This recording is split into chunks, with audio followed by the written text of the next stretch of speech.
What's good, YouTube? It's Mafia. You see the thumbnail, you know why you here. Man, oh man, do we got a little special one for y'all today. So it looks like as recently, a 3-foot demon from Rhode Island has been sentenced to 30 years in the penitentiary for a drive-by shooting that was committed in early 2022, and recently the judge just threw him under the jail. Now, like I said, this man right here, born Jacqueline Rodriguez, he would be a native to the Rhode Island Providence area, and they do have a big gang presence there, mainly the Trinitario. Now, a lot of y'all might remember these boys for doing a lot of vicious crimes, like the one they committed back in early 2019 in New York. Sadly costed the life of Junior Guzman, who was killed for mistaken identity. And this case went worldwide, reaching everywhere. Surveillance video from the store shows a scared Guzman Feliz run into the store and try to jump behind the counter to find safety. Cruz seems to chase him away, but he says he was confused about what was going on. En la reacción de cualquier persona que está atrás de un counter, ve a una persona saltando sobre el counter sin decirte nada. Men drag the teen out of the store and kill him with machetes. Now, since that tragic incident took place, the men were charged and some of them did get life. But this video ain't about them, it's about the 3-foot demon out of Rhode Island. Just got sentenced to more than 30 years in the penitentiary for doing a drive-by shooting with his crimey, which resulted in a young man, Leonardo Tavares, losing his life. A man will spend the rest of his life in prison for the drive-by shooting death of a Pawtucket man 3 years ago. 12 News reporter Alex Torres Perez goes over what his loved ones had to say before the sentencing. Alex? Mike and Shannon, Leonardo Tavares' loved ones asked us not to show their faces as they gave emotional impact statements in court today. Their pain and heartbreak still felt years after the murder.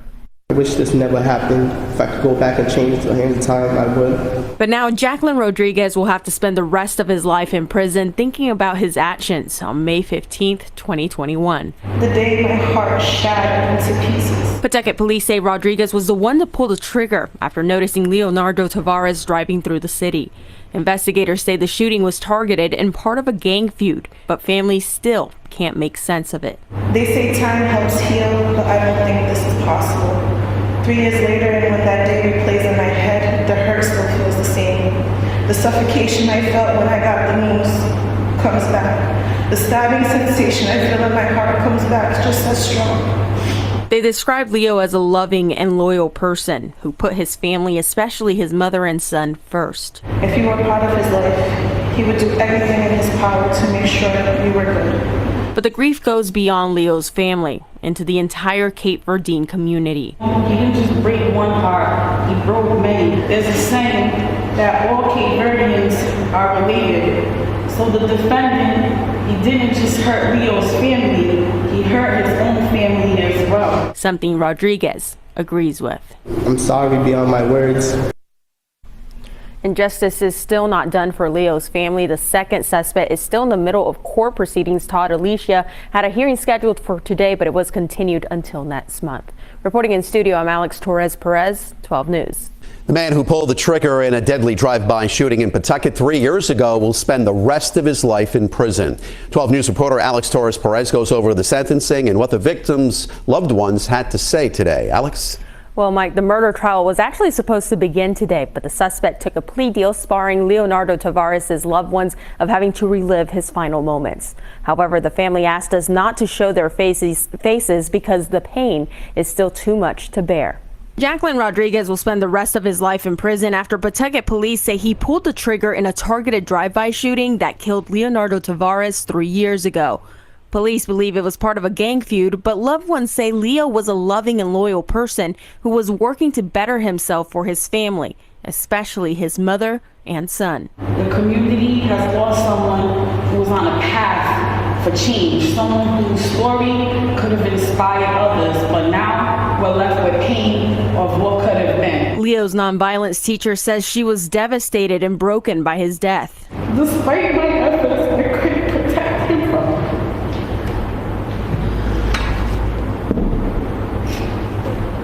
I couldn't protect him from the violence that claimed his life. You didn't just kill him, you killed pops at everyone that loved him, everyone whose lives he touched. You really shattered our world. She pleads for Rodriguez to spend his time in prison to change. Maybe, just maybe, something good can come from this tragedy. Rodriguez has spent his time at the ACI reflecting on those actions and had this to say to the family. I'm sorry beyond my words.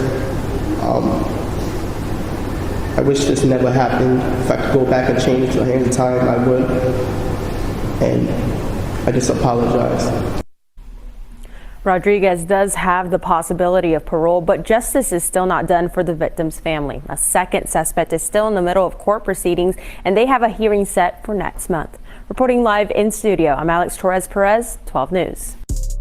Now, his crime me, which would be his future co-defendant, is still on the run.